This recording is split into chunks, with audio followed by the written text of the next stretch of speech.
सुप्रभात प्यारे बच्चों। आशा करती हूँ आप सभी लोग अपने घरों में स्वस्थ और सुरक्षित होंगे। प्यारे बच्चों, हम लोग ने भाग 1 में से पाठ 1 भाषा और व्याकरण में से सर्वप्रथम सीखा था भाषा क्या है, भाषा के कितने रूप होते हैं, मौखिक भाषा, लिखित भाषा और सांकेतिक भाषा। फिर इसके बाद हमने सीखा था मातृभाषा किसे कहते हैं। उम्मीद करती हूँ बच्चों आपने इसको पढ़ा होगा और इसका अभ्यास किया होगा।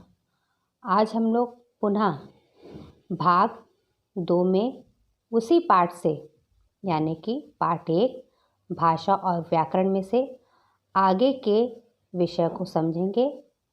इसके लिए आप रफ कॉपी और कोई पेन पेंसिल हाथ में ले लीजिए ताकि मैं जो भी समझाऊं उसे आप रफ कॉपी में लिख लीजिए। तो प्यारे बच्चों, आप लोग देखिए मैं आज क्या पढ़ाने जा रही हूं और उसको नोट करिएगा।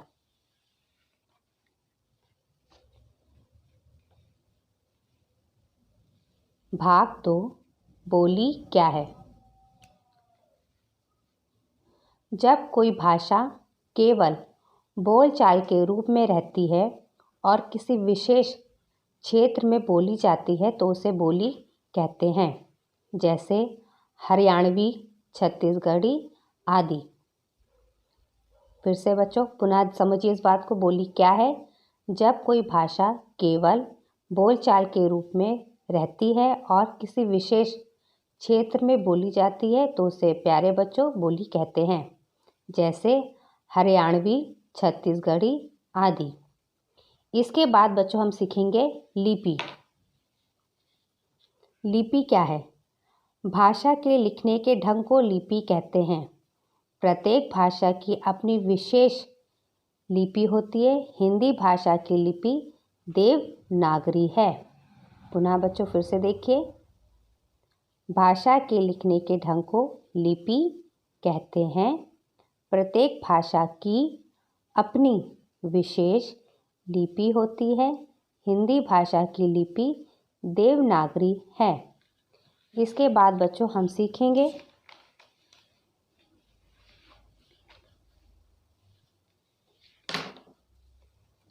कुछ प्रमुख भाषाएं और उनकी लिपियां। हिंदी संस्कृत भाषा की लिपि देवनागरी है। अंग्रेजी भाषा की रोमन, पंजाबी भाषा की गुरुमुखी, उर्दू भाषा की फारसी। इसके बाद बच्चों हम सीखेंगे व्याकरण क्या है। व्याकरण वह शास्त्र है जो भाषा के शुद्ध रूप का ज्ञान कराता है। अतः हम कह सकते हैं व्याकरण का ज्ञान न होने से भाषा के प्रयोग में अनेक प्रकार की अशुद्धियाँ अर्थात कमी हो सकती है। भाषा के शुद्ध प्रयोग के लिए व्याकरण का ज्ञान बहुत ज़रूरी है। इसके बाद बच्चों भाग 1 और भाग 2 को मिला के जो भी हमने सीखा है उसको हम देखेंगे। तो आइए बच्चों, हमने भाग 1 और भाग 2 में क्या क्या सीखा उसको पुनः दोहराएंगे। यहाँ पे देखिए बच्चों, हमने क्या सीखा। भावों और विचारों के आदान प्रदान का माध्यम भाषा है। भाषा के 3 रूप होते हैं, मौखिक भाषा, लिखित भाषा और सांकेतिक भाषा। एक विशेष क्षेत्र में बोली जाने वाली भाषा बोली कहलाती है। भाषा के लिखने के ढंग को लिपि कहते हैं। हिंदी की लिपि देवनागरी है। व्याकरण भाषा को शुद्ध रूप में बोलना, पढ़ना और लिखना सिखाता है। प्यारे बच्चों, हम फिर से देखेंगे हमने क्या क्या सीखा। भावों और विचारों के आदान प्रदान का माध्यम भाषा है। भाषा के 3 रूप होते हैं, मौखिक, लिखित और सांकेतिक। भाषा के लिखने के ढंग को लिपि कहते हैं। हिंदी की लिपि देवनागरी है। व्याकरण भाषा को शुद्ध रूप में लिखना, बोलना, पढ़ना सिखाता है इत्यादि।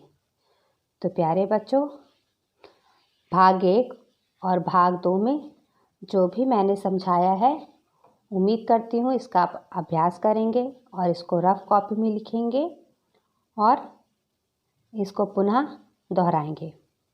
जैसा कि प्यारे बच्चों, आशा करती हूँ आपको पार्ट 1 भाषा और व्याकरण समझ में आ गया होगा। इसी पाठ से संबंधित मैंने आपको कुछ अभ्यास कार्य दिया है, उसे आप रफ कॉपी में ज़रूर लिखिएगा। इसी पाठ से संबंधित मैंने प्रश्न उत्तर दिया है जो आपके स्कूल के वेबसाइट पर उपलब्ध है, जिसे आपको अपनी कक्षा कार्य की उत्तर पुस्तिका अर्थात फेयर कॉपी में लिखना है। प्यारे बच्चों, हम लोग स्कूल में जैसे मार्जिन लाइन खींच के, दिनांक लिख के और सुंदर सुंदर कॉपी में आप लोग को बोलते थे लिखने के लिए, उम्मीद करती हूँ आप लोग वैसे ही सुंदर कॉपी में सुंदर सुंदर अक्षर से करेंगे। इसी के साथ बच्चों, आज पहला पाठ मैं यहीं समाप्त करती हूँ। धन्यवाद। घर में रहिए और स्वस्थ रहिए।